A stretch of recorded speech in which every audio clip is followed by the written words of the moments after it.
새벽 5시 휴게소 주차장. 화물차들은 하나둘 빠져나가는데 한 남자만 멈춰 서 있습니다. 60세 화물차 베테랑 기사. 30년 전국을 누비며 달렸지만 환갑 선물로 남은 건 거의 없습니다. 평생 모은 돈이 단 1년 만에 사라졌습니다. 대체 무슨 일이 있었던 걸까요? 매달 고정비만 220만 원. 주유비는 매출을 그대로 집어삼켰습니다. 달릴수록 통장은 비어가고 멈추면 할부금이 목을 조였습니다. 이건 노력의 문제가 아니었습니다. 이미 계산이 끝난 구조였습니다. 사연 시작하기 전에 잠시 구독과 좋아요 버튼 한번 눌러주세요. 평범해 보이는 사람들의 숨겨진 이야기를 이 채널에서 매일 전해드립니다. 새벽 5시 경기도 외곽의 한 휴게소 주차장. 웅장한 디젤 엔진 소리가 새벽을 깨웁니다. 화물차들이 하나둘 주차장을 빠져나갑니다. 새벽 일감을 잡은 기사들의 분주한 출발입니다. 하지만 그들 사이에 끼어있는 14톤 화물차 한 대는 움직이지 않습니다. 60대 남자가 운전석에 멍하니 앉아 있습니다. 그의 손에 휴대폰이 들려 있습니다. 화면을 켰다가 껐다가를 반복합니다. 밖으로 마지막 화물차가 빠져나갑니다. 텅 빈 주차장에 그는 혼자 남았습니다. 백미러 속 자신의 얼굴을 봅니다. 주름이 깊어진 환갑의 얼굴입니다. 그는 긴 한숨을 쉬며 핸들에 이마를 댑니다. 안녕하세요. 저는 강대호입니다. 30년 넘게 화물차 핸들을 잡았지만 2025년 초 단 1년 만에 이 핸들을 놓았습니다. 방금 전 저는 휴게소 주차장에서 핸드폰만 들여다보고 있었습니다. 통장 앱을 켰다가 껐다가, 배차 앱을 켰다가 껐다가 3일째 똑같은 화면만 봅니다. 통장 잔액 0원, 배차 알림 0건. 눈이 침침해 돋보기를 쓰고 배차 앱을 새로 고침합니다. 손가락이 조금만 늦어도 이미 배차된 콜입니다. 라는 문구만 뜨더군요. 30년 베테랑의 자부심이 0.1초 사이에 버려지는 기분이었습니다. 눈보다 빠른 알고리즘의 세계에서 고물 취급을 받는 기분이었습니다. 손가락 끝이 떨려 수락 버튼조차 제대로 못 누르는 제 자신이 너무 미웠습니다. 1년 전만 해도 이 차는 제 꿈이었습니다. 폭신한 새 시트, 최신형 내비게이션, 제 이름 석자가 박힌 등록증, 2억 원짜리 신차, 30년 꿈의 결정체였습니다. 하지만 지금은 저를 짓누르는 쇳덩이가 되어버렸습니다. 매달 나가는 돈들, 할부금 120만 원, 보험료 40만 원, 세금과 유지비 60만 원, 숨만 쉬어도 220만 원이 빠져나갑니다. 여기에 일을 하면 주유비만 월 600만 원을 훌쩍 넘깁니다. 매출보다 기름값이 더 나갑니다. 일을 하면 할수록 통장이 비어갑니다. 평생 모은 1억 4천만 원, 30년 악착같이 모은 돈, 단 1년 만에 거의 사라졌습니다. 지금 제 손에 남은 건 빚뿐입니다. 어떻게 이렇게 됐을까요? 저는 게으르지 않았습니다. 누구보다 열심히 살았습니다. 하루 16시간씩 달렸습니다. 1000km를 달리는 날도 많았습니다. 하지만 달리면 달릴수록 제 통장은 비어갔습니다. 제가 어디서부터 잘못된 걸까요? 그 이야기를 지금부터 천천히 들려드리겠습니다. 제가 화물차를 처음 잡은 건 1995년 30살 되던 해였습니다. 아내 뱃속엔 큰애가 있었고 화물차 몰면 돈 된다는 친구 말에 앞뒤 안 재고 뛰어들었습니다. 지입이 뭔지도 모르고 시작한 그 길이 제 인생 30년이 될 줄은 몰랐습니다. 남의 차, 남의 번호판 빌려 쓰며 매달 임대료에 수수료까지 떼이는 지입 기사. 사장 소리는 들어도 실상은 을중의 을이었습니다. 남 주던 지입료 수십만 원, 떼이는 수수료 수백만 원. 그 돈만 내 통장에 그대로 꽂혔어도 우리 자식들 등록금 걱정은 진작에 끝났을 겁니다. 언제까지 남의 주머니만 채워주며 살 건가? 그 비굴한 을의 딱지를 환갑 전에는 반드시 떼어버리고 싶었습니다. 하청업체가 바뀔 때마다 파리 목숨처럼 계약서를 다시 썼고 수수료 올린다는 말에도 일감이 끊길까봐 굽신거렸습니다. 새벽 3시 기상, 5시 현장 도착. 하루 1000km를 달리는 날도 허다했습니다. 점심은 고속도로 휴게소 구석에서 쪽잠과 맞바꿨고 밤이면 14톤 차 운전석 뒤 침대에서 파스 한 장으로 뻐근한 목을 버텼습니다. 왜 그렇게 살았냐고요? 아들 둘 때문이었습니다. 내 자식만큼은 나처럼 배우지 못해 고생하게 하고 싶지 않았습니다. 큰애, 작은애 대학 등록금 한 학기 400만 원. 명절 아침 차례만 지내고 할증 붙을 때 벌어야지 하며 길을 나설 때 아내가 말없이 챙겨주던 도시락이 제 엔진이었습니다. 자식들 다 키워 직장 잡고 큰애 집 살 때 3천만 원, 작은애 결혼할 때 3천만 원, 6천만 원이 통장에서 빠져나가도 아깝지 않았습니다. 이제 부모 노릇 다 했다. 그 생각뿐이었습니다. 남은 돈 1억 4천만 원. 쌀 한 포대, 외식 한 번 아껴가며 30년 동안 악착같이 모은 제 목숨값입니다. 이제는 나를 위해 내 차로 한번 살아보자. 59세 끝자락에 결심했습니다. 이제는 남의 번호판 빌려 쓰며 매달 지입료 바치는 생활 청산하자. 내 이름 석자 박힌 영업용 넘버 하나 갖는 게 평생 소원이다.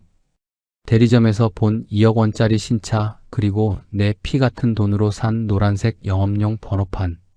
그것은 30년 꿈의 결정체였습니다. 계약서에 사인하고 차키를 받았을 때 저는 세상을 다 얻은 것 같았습니다. 차값 1억 7천만 원에 번호판 권리금 3천만 원. 합쳐서 딱 2억 원이었습니다.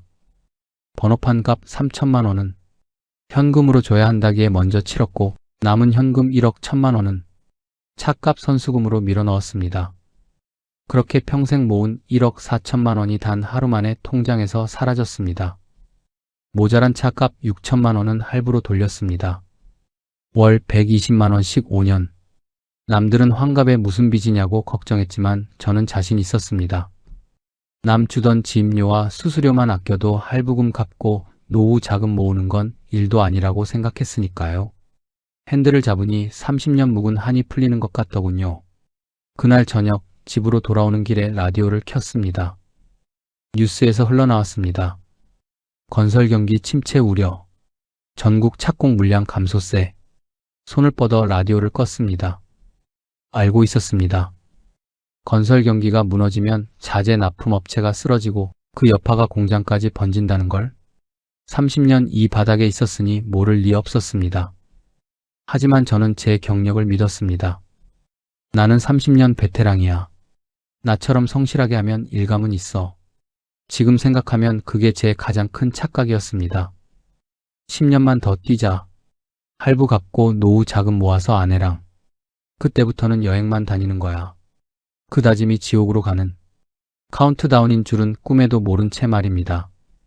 통장에서 1억 4천만 원이 순식간에 사라졌습니다. 30년 모은 돈이 단 한순간. 하지만 저는 두렵지 않았습니다. 이제부터 버는 돈은 다 내 거니까. 사실 계산은 이미 다 해봤습니다. 월 할부금 120만 원, 보험료 40만 원, 각종 세금과 유지비 60만 원, 고정비만 220만 원. 여기에 14톤 차로 한 달 열심히 뛰면 주유비가 600만 원에서 700만 원. 매출이 800만 원은 나와야 겨우 본전. 1000만 원은 벌어야 할부금 갚고 생활비가 남습니다. 불가능한 숫자는 아니야. 90년대엔 월 매출 1000만 원이면 절반은 손에 쥐었습니다. 그때는 기름값이 지금의 3분의 1 수준이었으니까요. 나는 30년 베테랑이야. 남들보다 더 열심히, 더 악착같이 하면 돼. 저는 제 경력을 믿었습니다. 60세가 늦은 나이긴 하지만 제 경험과 성실함이면 충분히 해낼 수 있다고 생각했습니다. 조금 더 벌고 싶은 욕심이 눈을 멀게 했습니다. 첫 달, 새벽 4시에 일어나 배차 앱을 켰습니다. 일감을 잡으면 무조건 달렸습니다.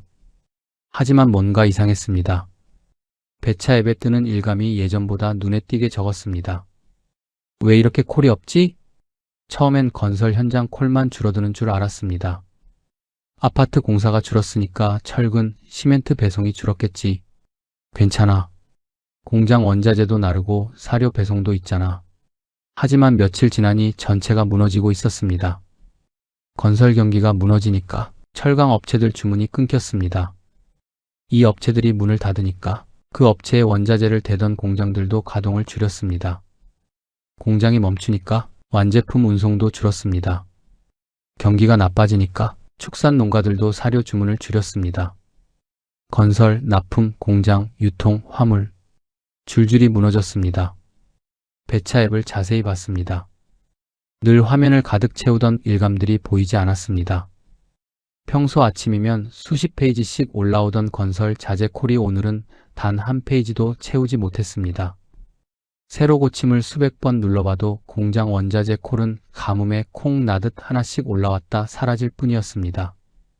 어제 라디오 뉴스에서 들었던 건설 물동량 50% 급감이라는 말이 숫자가 아니라 텅 빈 화면으로 제 눈앞에 증명되고 있었습니다. 건설이 죽으니 공장이 멈추고 공장이 멈추니 사려고 피려고 할 것 없이 온 나라의 물류가 꽉 막혀버린 겁니다. 내가 예상했던 것보다 훨씬 심각한데, 하지만 저는 인정하고 싶지 않았습니다. 아니야. 내가 열심히 하면 돼. 그래서 더 절박하게 움직였습니다. 장거리든 근거리든 건설 자재든 공장 원자재든 사료든 가리지 않았습니다. 운임이 적어도 일단 있으면 무조건 잡았습니다. 서울에서 부산 왕복 800km, 공장 철강 원자재. 운임 80만원, 주유비 빼면 거의 안 남지만 했습니다. 도착해서 바로 축산농가 사료 배송. 운임 12만원짜리도 잡았습니다. 가리지 않고 닥치는 대로 했습니다. 하루 12시간은 기본, 16시간씩 핸들을 잡는 날도 많았습니다. 하루 주행거리 800km에서 1000km. 눈꺼풀이 천근만근이어도 한탕이라도 덜하는 생각에 찬물로 세수하며 버텼습니다. 한 달 매출 600만원.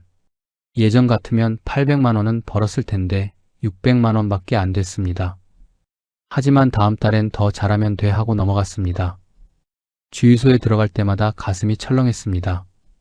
14톤 차로 하루 종일 뛰면 기름값만 수십만 원이 빠져나갑니다. 한 달을 채우면 주유비만 600만 원을 훌쩍 넘었습니다. 육아 보조금이 나온다지만 치솟는 연료비와 요소수 값을 감당하기엔 턱없이 부족했습니다. 매출 600만 원에서 주유비 650만 원을 빼니 이미 마이너스 50만 원. 여기에 보험, 할부금 같은 고정비 220만 원까지 더해지면 한 달에 마이너스 270만 원이었습니다. 내가 더 잘하면 돼. 저는 제 탓으로 돌렸습니다. 베테랑답지 못하게 일감을 못 잡은 제 탓이라고 생각했습니다. 두 번째 달, 더 미친 듯이 달렸습니다. 주말도 없이 명절도 없이 일했습니다. 매출 700만 원. 이제 좀 되겠네. 하지만 많이 달린 만큼 주유비도 700만 원. 또 마이너스 220만 원. 세 번째 달, 배차 앱을 켜도 좋은 일감은 보이지 않았습니다. 젊은 기사들이 광클로 순식간에 낚아챘습니다. 제 손가락은 느렸습니다. 이 바닥에선 경력도 성실함도 이미 가격이 매겨져 있었다는 걸요. 더 열심히 할수록 더 빨리 무너지는 구조라는 걸 그때는 몰랐습니다. 예전엔 이렇지 않았는데 90년대엔 성실함이 실력이었습니다. 하지만 지금은 앱 클릭 속도가 실력인 시대였습니다. 제게 돌아오는 건 기름값도 안 나오는 죽은 콜뿐이었습니다. 친한 선배 기사에게 전화했습니다. 형님, 저 뭔가 잘못하고 있는 건가요? 대호야, 너 알면서 시작한 거 아니야? 알긴 했습니다. 그럼 왜 60의 신차를 뽑았어? 미쳤냐? 침묵이 흘렀습니다. 형님, 저는 30년 했잖습니까? 남들보다 더 잘할 수 있을 줄 알았습니다. 대호야, 이 바닥은 이미 끝났어. 베테랑도 소용없어. 성실함도 소용없어. 구조가 무너졌다고. 선배의 말이 가슴에 박혔습니다. 할부금 120만 원은 매달 어김없이 빠져나갔습니다. 보험료 40만 원도 빠져나갔습니다. 생활비는 비상금으로 모아뒀던 돈을 꺼내 썼습니다. 카드도 돌리기 시작했습니다. 밤에 차 안에서 계산기를 두드렸습니다. 아무리 계산해도 답이 나오지 않았습니다. 내가 너무 욕심을 부렸나? 처음으로 후회가 밀려왔습니다. 조금 더 벌고 싶은 욕심이 눈을 멀게 했습니다. 베테랑이라는 자부심이 현실을 보지 못하게 만들었습니다. 제가 믿었던 성실함과 경력은 이 구조 앞에서 아무 의미가 없었습니다. 저는 그제야 깨달았습니다. 네 번째 달, 저는 더 악착같이 달렸습니다. 이렇게 무너질 순 없어. 내가 30년을 했는데 자존심이 저를 채찍질했습니다. 새벽 4시, 아니 새벽 3시에 일어났습니다. 배차 앱을 켜고 일감을 노렸습니다. 클릭, 클릭, 클릭. 하지만 이미 배차 완료 상태였습니다. 젊은 기사들은 새벽 2시부터 대기하고 있었습니다. 저보다 1시간 빨랐습니다. 아니, 손가락이 저보다 빨랐습니다. 겨우 일감을 잡으면 무조건 달렸습니다. 서울에서 부산까지 장거리 배송 왕복 800km. 도착해서 바로 근거리 배송 몇 건을 더 뛰었습니다. 하루 주행거리가 1000km를 넘어가는 날도 많았습니다. 점심을 먹을 시간도 아까웠습니다. 휴게소에서 김밥 하나 입에 넣고 10분 쪽잠. 다시 핸들을 잡았습니다. 눈꺼풀이 천근만근이었습니다. 졸음이 쏟아지면 창문을 열고 찬바람을 맞았습니다. 그래도 안 되면 뺨을 때렸습니다. 정신 차려, 강대호. 한 건이라도 더 뛰어야 해. 어느 날은 16시간을 연속으로 달렸습니다. 새벽 5시에 출발해서 밤 9시에 도착. 차에서 내리니 다리가 후들거렸습니다. 허리는 펴지지도 않았습니다. 화장실에서 소변을 보는데 손이 떨렸습니다. 거울에 비친 제 얼굴은 해골 같았습니다. 눈은 충혈되고 입술은 바짝 말라 있었습니다. 괜찮아. 조금만 더 버티면 돼. 저는 제 자신을 다독였습니다. 하지만 몸이 말을 듣지 않았습니다. 어느 날은 운전 중에 졸음이 쏟아져 깜빡 졸았습니다. 차가 중앙선을 넘어가는 걸 뒤늦게 발견하고 급하게 핸들을 꺾었습니다. 심장이 터질 것 같았습니다. 식은땀이 등줄기를 타고 흘렀습니다. 죽을 뻔했네. 갓길에 차를 세우고 한참을 떨었습니다. 하지만 10분 후 저는 다시 핸들을 잡았습니다. 멈출 수 없었습니다. 할부금은 매달 나가고 있었으니까요. 그때부터는 하루가 아니라 제 몸을 갈아 넣는 느낌이었습니다. 문제는 이렇게까지 해도 돈은 늘지 않았다는 겁니다. 5번째 달, 통장이 바닥났습니다. 비상금도 다 떨어졌습니다. 카드 대금이 밀리기 시작했습니다. 아내에게 말했습니다. 여보, 미안한데 생활비 좀 줄여야 할 것 같아. 아내는 그래도 정성껏 밥상을 차려줬습니다. 값싼 재료지만 최선을 다해 만든 반찬들, 콩나물 무침, 시금치나물, 계란찜, 김치와 된장찌개. 아내가 조용히 말했습니다. 여보, 그렇게 무리하다가 당신 큰일 나요. 괜찮아. 조금만 더 버티면 돼. 밤새 운전하는데 정말 위험해요. 그러다 사고라도 날까봐 걱정이에요. 저는 대답할 말이 없었습니다. 아내 말이 맞았으니까요. 다음날 새벽 저는 또 차에 올랐습니다. 조금만 더 버티자 할 수 있어. 하지만 제 자신도 믿지 못하는 말이었습니다. 배차 앱을 켰습니다. 일감 알림이 떴습니다. 클릭했지만 이미 늦었습니다. 배차 완료. 또 다른 일감. 클릭. 배차 완료. 손가락을 빠르게 움직여봤지만 소용없었습니다. 젊은 기사들은 빠르게 클릭해 0.1초 만에 낚아챘습니다. 멍하니 화면을 보다가 한숨이 나왔습니다. 이게 내 30년의 끝인가? 90년대엔 달랐습니다. 성실하게 현장을 지키면 일감이 알아서 왔습니다. 전화 한 통이면 일주일치 일감이 들어왔습니다. 하지만 지금은 앱 클릭 속도가 전부였습니다. 제 30년 경력은 아무 의미가 없었습니다. 저는 화물차 베테랑이었습니다. 하지만 이 시대는 베테랑을 원하지 않았습니다. 빠른 손가락을 가진 젊은 기사를 원했습니다. 성실함이 독이 되는 시대였습니다. 열심히 하면 할수록 더 많이 잃는 구조였습니다. 저는 그 덫에 걸려 허우적대고 있었습니다. 주유소 앞에 차를 세웠습니다. 이곳이 저에게는 가장 무서운 곳이었습니다. 주유기 앞에 섰습니다. 손이 떨렸습니다. 경유 주입구를 열고 주유기 노즐을 꽂았습니다. 눈금이 올라가기 시작했습니다. 10만원, 15만원, 20만원. 심장이 두근거렸습니다. 제발 그만 올라가라. 하지만 주유기는 멈추지 않았습니다. 25만원, 30만원, 35만원. 마침내 멈췄습니다. 40만원. 한숨이 나왔습니다. 이게 하루치입니다. 내일이면 또 이 돈이 나갑니다. 이건 기름이 들어가는 게 아니었습니다. 제 혈관에서 피가 뽑혀나가는 기분이었습니다. 기름값이 10원만 올라도 손이 떨렸습니다. 주육이 눈금이 올라갈 때마다 제 인생이 무너지는 소리가 들렸습니다. 저는 뉴스를 볼 때마다 가슴이 철렁했습니다. 국제 육아 상승. 그 한마디가 제 목을 조였습니다. 육아 보조금이 나온다고 했습니다. 리터당 몇백 원. 하지만 무슨 소용입니까? 치솟는 육아 앞에서는 턱없이 부족했습니다. 요소수 값도 만만치 않았습니다. 한 통에 5만 원. 한 달에 2통은 써야 했습니다. 10만 원이 또 나갔습니다. 14톤 차에 기름을 가득 채우면 월 주유비만 650만 원. 여기에 요소수까지 합치면 660만 원. 이게 제 목을 조르는 올감이었습니다. 기름값만 무서운 게 아니었습니다. 요소수 값에 10,000km마다 갈아줘야 하는 엔진오일, 길 위에 돈을 뿌리며 달리는 꼴이었습니다. 지입 기사할 땐 이렇지 않았습니다. 물론 수수료를 떼이고 차 임대료를 냈지만 그래도 손에 쥐는 돈이 있었습니다. 한 달 순수입이 400만 원에서 500만 원. 저축도 하고 생활비도 충분했습니다. 하지만 신차를 산 순간부터 제 인생이 달라졌습니다.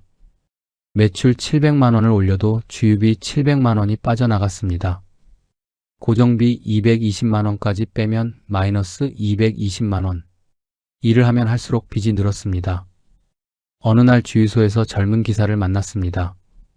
20대 후반쯤 돼 보이는 청년이었습니다. 역시 14톤 차를 몰고 있었습니다. 사장님, 요즘 장사 어떠세요? 청년이 물었습니다. 글쎄, 힘들지. 저도요. 기름값이 미쳐버렸어요. 혹시 신차세요? 청년이 물었습니다. 응. 1년 안 됐어. 헐. 대단하시네요. 저는 중고로 샀어요. 할부금이라도 줄이려고요. 청년의 말에 가슴이 쿵했습니다. 젊은 친구도 중고차를 산다는데 저는 60세에 2억짜리 신차를 뽑았습니다. 제가 미친 짓을 한 겁니다. 집으로 돌아오는 길, 저는 생각했습니다. 내가 뭘 잘못한 걸까? 나이를 너무 쉽게 생각했습니다. 60세는 마지막 승부를 걸 나이가 아니었습니다. 안정적으로 마무리해야 할 나이였습니다. 하지만 저는 반대로 했습니다. 그나마 안정적이던 지입 기사를 그만두고 가장 위험한 도박을 했습니다. 1억 4천만 원. 30년 모은 돈. 그 돈으로 차 한 대 사고 1년 만에 빈손이 될 줄은 몰랐습니다. 주유소를 지날 때마다 저는 고개를 돌렸습니다. 그곳이 너무 무서웠습니다. 주유기 눈금이 올라갈 때마다 제 인생이 무너지는 소리가 들렸습니다. 8번째 달, 저는 더 절박하게 달렸습니다. 새벽 3시에 일어나 일감을 잡고 밤 10시에 집에 들어왔습니다. 아니, 집에 들어가지 못하는 날도 많았습니다. 차 뒤 침대에서 담요 한 장 덮고 자고 다음날 새벽 또 달렸습니다. 하루 주행거리 1000km. 허리는 끊어질 것 같고 목은 뻐근했습니다. 하지만 벌이는 늘지 않았습니다. 어느 날 화주가 전화했습니다. 기사님, 이번 건 좀 무리해서 실어주셔야 할 것 같은데요. 무슨 말씀이십니까? 톤수가 좀 초과되는데 그냥 눈 감아주시면 운임 20만 원 더 드릴게요. 과적. 30년 동안 단 한 번도 하지 않았던 겁니다. 제 신념이었습니다. 과적은 절대 안 한다. 위험하고 법 위반이다. 하지만 지금은 달랐습니다. 통장은 마이너스? 카드 빚은 쌓여가고 할부금은 매달 나가고. 알겠습니다. 하겠습니다. 저는 제 신념을 꺾었습니다. 돈 때문이었습니다. 짐을 실었습니다. 눈으로 봐도 많았습니다. 차 뒤축이 내려앉는 게 느껴졌습니다. 고속도로로 진입했습니다. 평소보다 무거워서 가속이 느렸습니다. 핸들도 평소와 달랐습니다. 제발 단속 안 걸리길. 제 머릿속은 그 생각뿐이었습니다. 목적지에 무사히 도착했습니다. 짐을 내렸습니다. 화주가 운임을 건넸습니다. 85만 원. 기분이 이상했습니다. 돈은 받았지만 마음이 무거웠습니다. 30년 지켜온 신념을 하루아침에 저버렸으니까요. 돌아오는 길, 휴게소에 들어가려다가 무게 단속 카메라가 보였습니다. 심장이 철렁했습니다. 일주일 후 과태료 고지서가 날아왔습니다. 과적 범칙금 50만 원, 그날 벌었던 추가 운임 20만 원, 주유비 빼고 순수익 15만 원이었는데 과태료 50만 원. 저는 멍하니 고지서를 봤습니다. 30년 지켜온 신념을 깨고 위험을 무릅쓰고 한 일이 과태료로 돌아왔습니다. 내가 뭘 하고 있는 거지? 또 다른 날 집에 들어가려고 했습니다. 하지만 14톤 차를 댈 곳이 없었습니다. 집 근처에 대형 화물차 주차장은 없습니다. 일반 주차장은 높이 제한 때문에 들어갈 수 없습니다. 화물차 전용 주차장은 멀리 떨어져 있어서 거기 되면 집까지 택시를 타야 합니다. 에이 모르겠다, 오늘은 그냥 길거리에 세우자. 저는 집 근처 길거리에 차를 댔습니다.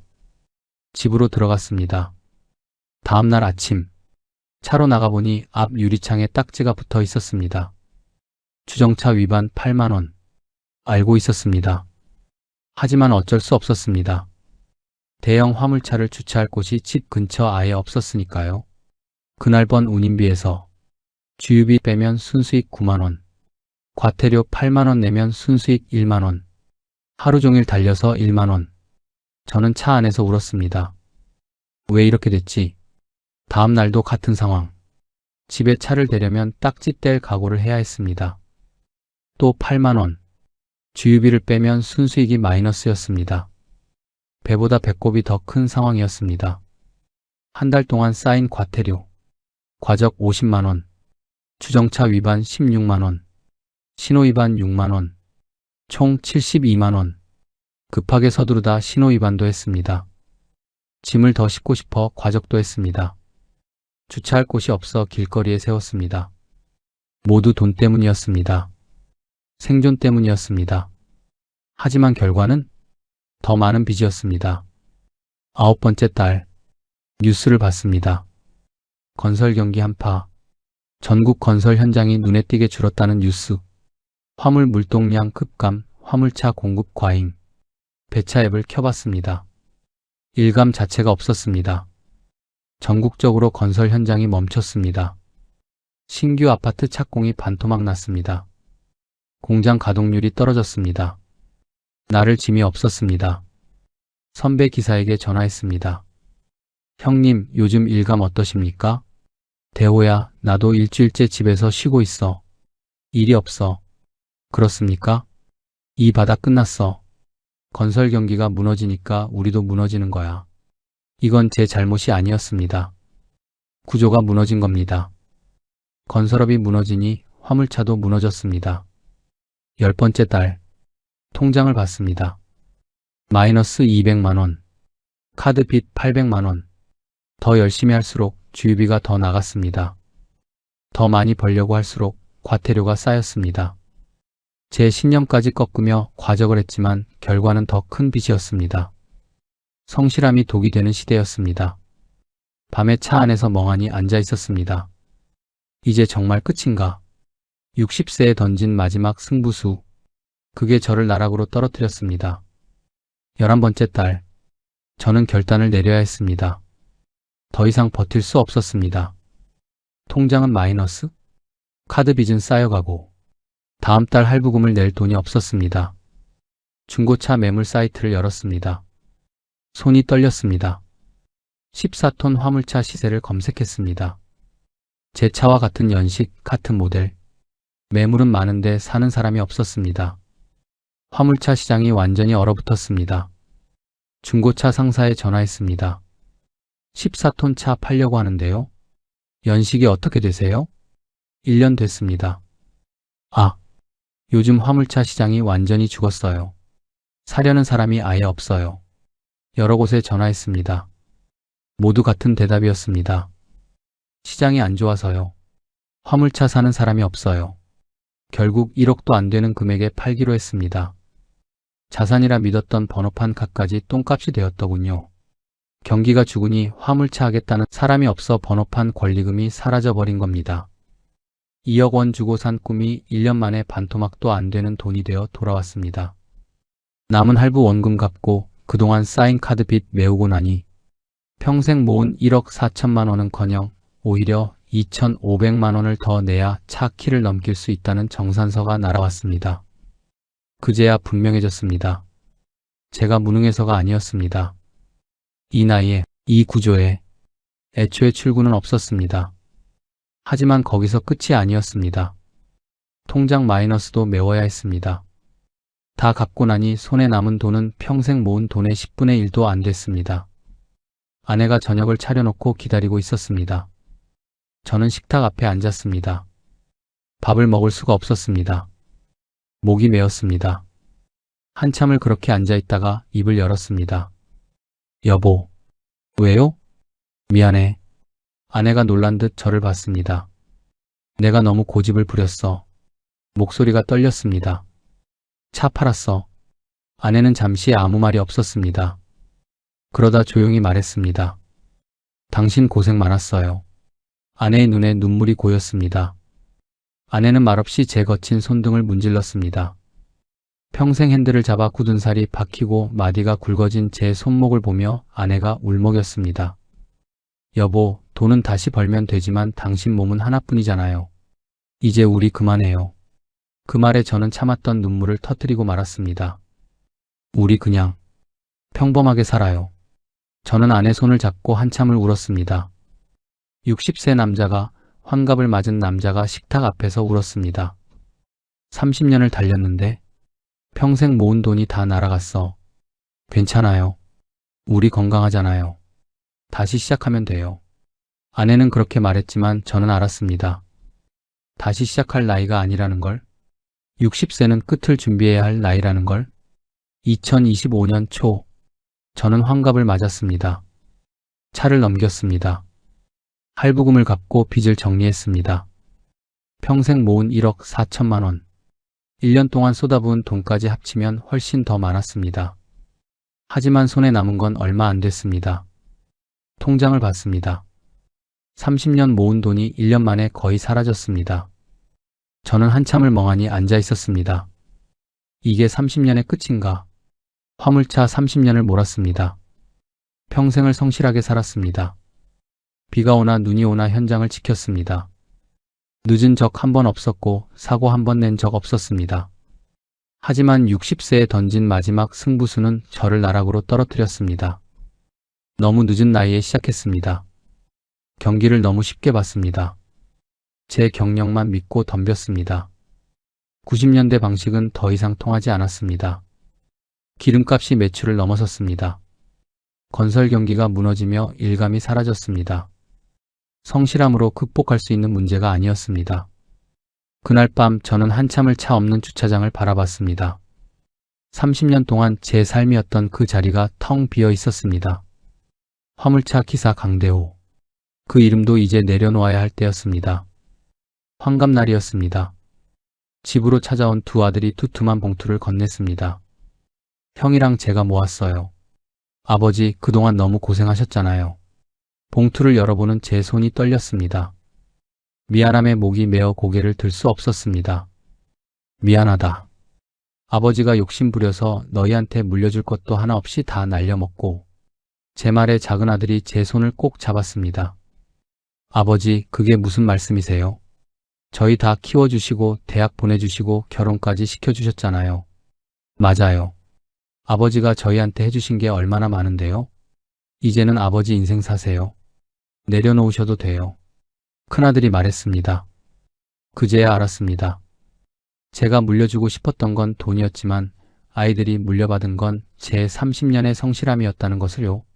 환갑이 지나고 며칠 후, 저는 물류센터 차량 안내직으로 면접을 봤습니다. 화물차 30년 하셨으면 차량 동선은 잘 아시겠네요. 월급 220만 원인데 괜찮으시겠어요? 저는 주저없이 고개를 끄덕였습니다. 220만 원. 예전 한 달 주유비의 3분의 1도 안 되는 돈입니다. 하지만 이제는 주유기 눈금을 보며 가슴 졸이지 않아도 됩니다. 과태료 걱정에 밤잠 설치지 않아도 됩니다. 할부금에 쫓기지 않아도 됩니다. 출근 첫날, 물류센터 게이트 앞에 서서 들어오는 화물차들을 안내합니다. 3번 게이트로 가세요. 씩씩하게 수신호를 보냅니다. 젊은 기사들이 차를 몰고 제 곁을 지나갑니다. 1년 전에 저처럼 말입니다. 그들을 보며 속으로 빌어줍니다. 부디 다치지 말고 너무 무리하지 말게나.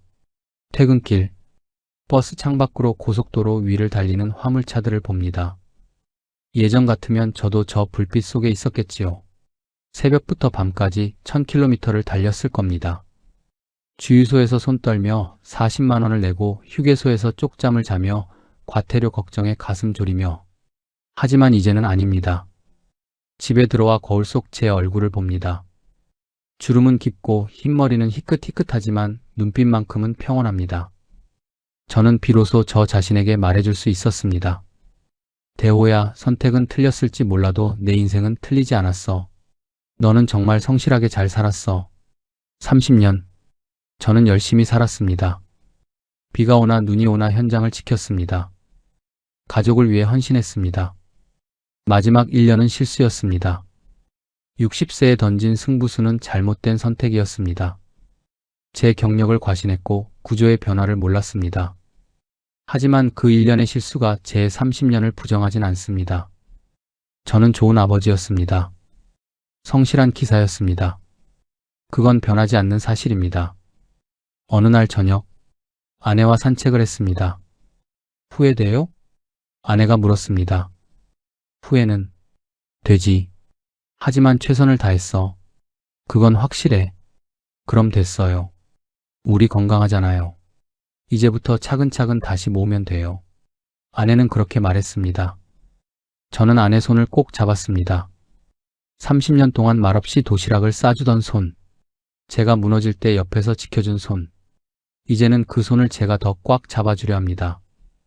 여러분, 제 긴 이야기를 들어주셔서 감사합니다. 60세가 넘어 던지는 승부수는 승부가 아니라 도박입니다. 무리한 희망보다 현실을 보는 용기가 필요합니다. 그리고 멈춰야 할 때 멈추는 결단. 그게 당신의 남은 인생을 지킵니다. 새로운 도전보다 지금 가진 소중한 것들을 지키는 용기 있는 후퇴를 하십시오. 평범한 안정이 때로는 가장 큰 승리입니다. 저는 이제 압니다. 제 인생에서 가장 큰 성공은 2억짜리 신차가 아니었습니다. 아들 둘 잘 키운 것, 30년 성실하게 산 것, 그게 제 진짜 성공이었습니다. 대한민국의 모든 가장님들, 평생 가족을 위해 헌신해 오신 여러분, 혹시 여러분도 저처럼 멈춰야 할 때를 놓치고 계시진 않나요? 아니면 저처럼 용기 있게 내려놓고 새로운 평온을 찾으셨나요? 당신은 이미 충분히 훌륭하게 살아오셨습니다. 이제는 무거운 핸들을 잠시 내려놓으셔도 괜찮습니다. 이야기가 마음에 닿으셨다면 구독과 좋아요로 응원해주세요. 어디에서 듣고 계신지 댓글로 남겨주시면 더 반갑게 인사드릴게요. 끝까지 시청해주셔서 감사합니다.